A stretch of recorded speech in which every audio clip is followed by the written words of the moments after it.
Hi friends, it's Andrea. We're here in the sewing studio today. This is video number 3 in my ongoing handmade gift and holiday decor series here at Sewspire. We are going to be making pot holders or hot pads today. This particular project was inspired by my friend Paula over at Studio 365. She shared an awesome tutorial from Riley Blake Designs. I will link to that exceptional tutorial down in the notes so you can get your step-by-step professional directions for this project. In this video, I want to offer you the inspiration because that is what this series, which is running through the end of the year, is all about. I want to inspire you to create handmade gifts this season, as well as holiday decor. This particular project fits in both categories. It could be a gift and it could also be holiday decor, depending upon what fabric and colors you use. So shall we get started? So in the Riley Blake tutorial, she shows you how to craft the log cabin block. Really easy, just using scraps. It's a piece of cake. If you have never quilted, please don't be intimidated by this. I want to encourage you to use whole cloth cuts of fabric, 8 by 8 inches.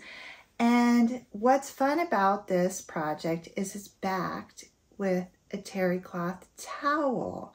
Now I am reusing or repurposing, I should say, old towels that I have because these pot holders are for me.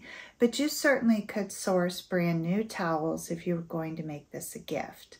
Now, I also think chenille would make it an awesome backing for these. So keep that in mind if you happen to have access to 100% cotton chenille.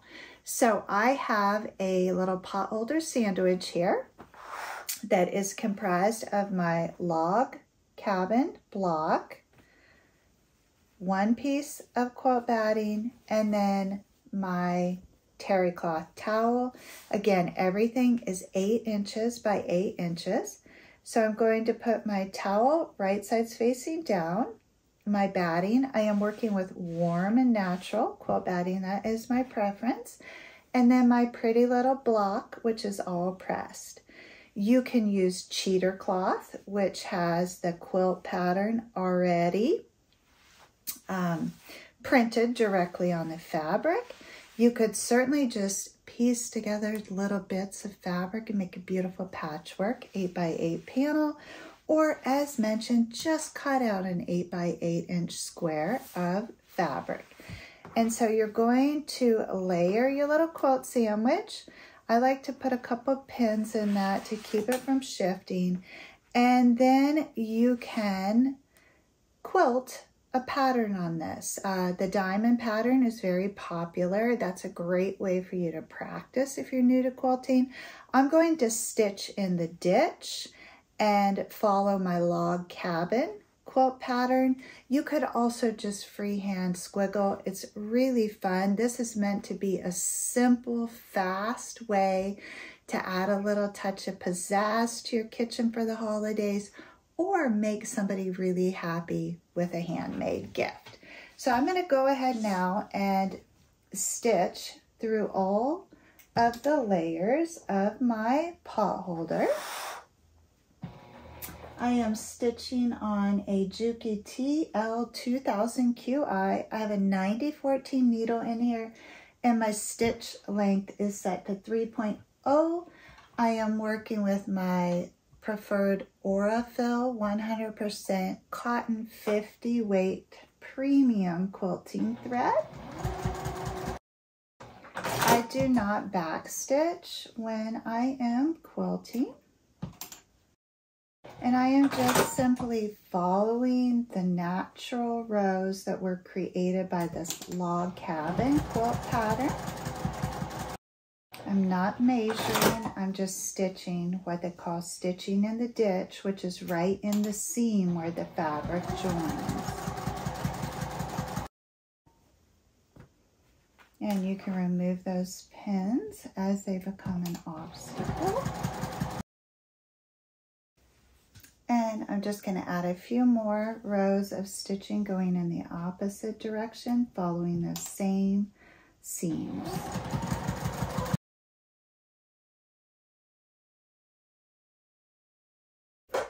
Okay, so I have quilted in my pattern through all 3 layers. Now I want to give this a good press, trim up any stray threads, make sure I have removed my pins, and then it is going to be time to attach the binding for this. Now please, if you've never done binding before, stay with me here. This is a really simple, beginner-friendly way to do binding. I am working with a 1.5 inch long strip of cotton quilt weight fabric, and I have cut that the full width of the fabric, so 44 inches by 1.5 inches. You're going to have a few inches left over for this. I have pressed that wrong sides facing right down the center. With the solid fabric, it's very difficult to tell what's the right or the wrong side of the fabric, so that's my preference to work with. I'm just going to trim off this little bit of selvage that is still on the end of this. So I have my raw edges lined up and position that so the raw edges are facing the raw edges of the pot holder. Come over to your machine and have your excess binding hanging towards you. You're going to be using a 1/4 inch seam allowance, bump down about 1 inch, so that first inch of your binding will not be stitched down. And you're going to proceed about 2 inches down using the 1/4 inch seam allowance. Stopping about 1 inch from the edge, you're going to fold your binding to the right and get that little perfect 90-degree angle, and then you're going to bring it back over on itself and stitch until you get a 1/4 inch from the edge. Sink your needle and pivot. Continue down to the opposite edge until you get about 1 inch from that edge. Sink your needle, lift up your presser foot, bring that binding to the right, create that 90-degree angle, bring it back over on top of itself to the left, and stitch until you get a 1/4 inch from the edge. Sink the needle, pivot, continue down until you get about 1 inch from that edge. Bring that binding to the right, get that 90-degree angle, and bring the binding back to the left. Stitch to the end till you get to the 1/4 inch. Sink and pivot, and repeat that for this remaining edge. And then now I'm going to let my loose end of that binding overlap to the point where I started stitching. This is about how much you'll have left over, not much. I'm going to line up those binding pieces, and I'm going to lift up the edge where I started and line up those little 2 raw edges at the top. I'll proceed down with my 1/4 inch stitching until I get close.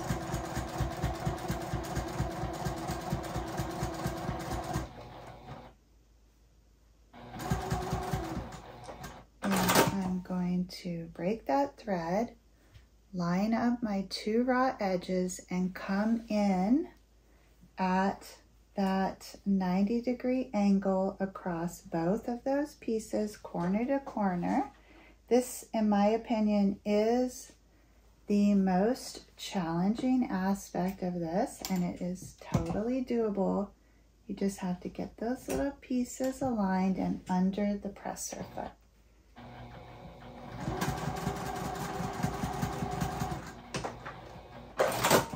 Then you can go ahead and trim that excess at that 90-degree angle, and your pieces should lie fairly flat there, and then you can go ahead and continue stitching where that gap is. I like to overlap just a bit because I didn't back stitch. And the more you practice that binding technique, the finer the finish will be where you're joining those. But remember, again, this is a hot pad. It is going to get used and loved, so don't stress too much about that.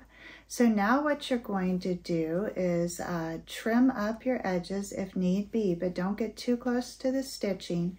And then you're going to turn around to the back side and clip. I did this one in reverse order, and I positioned the raw edges of the binding along the back and then turned it to the front, okay? It is just really a matter of preference. So I will take a photo of both and show you how those turn out, and then you can decide. So I have turned this batting edge over and then clip in place, and you will have something that looks like this. It gives you those nice corners. You're gonna need to clip, clip, clip to hold this all in place. Then you're gonna put this up on your machine, and you are going to stitch just as close as you can to the edge, the finished edge of that binding. And you'll move all the way around the perimeter of the pot holder, stitching right on that folded edge, capturing that binding and attaching that to the front or back of the pot holder, depending upon which way you attached your binding, removing your clips as you go, and that's going to offer you a beautiful finished pot holder. So it's better to go slow with this. Take your time. If you do have to stop, sink your needle.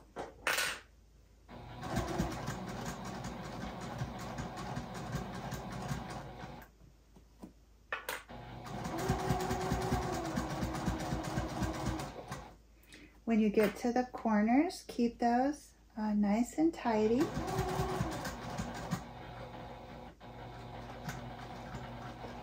It might be helpful if you have, can't think of what it's called, a stiletto. I think that's what it's called. For turning here, be very careful if you don't.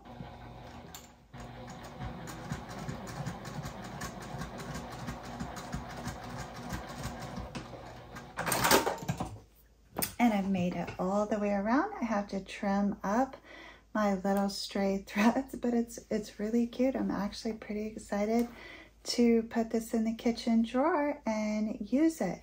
Okay, so this is one of those you just don't know until you try it things.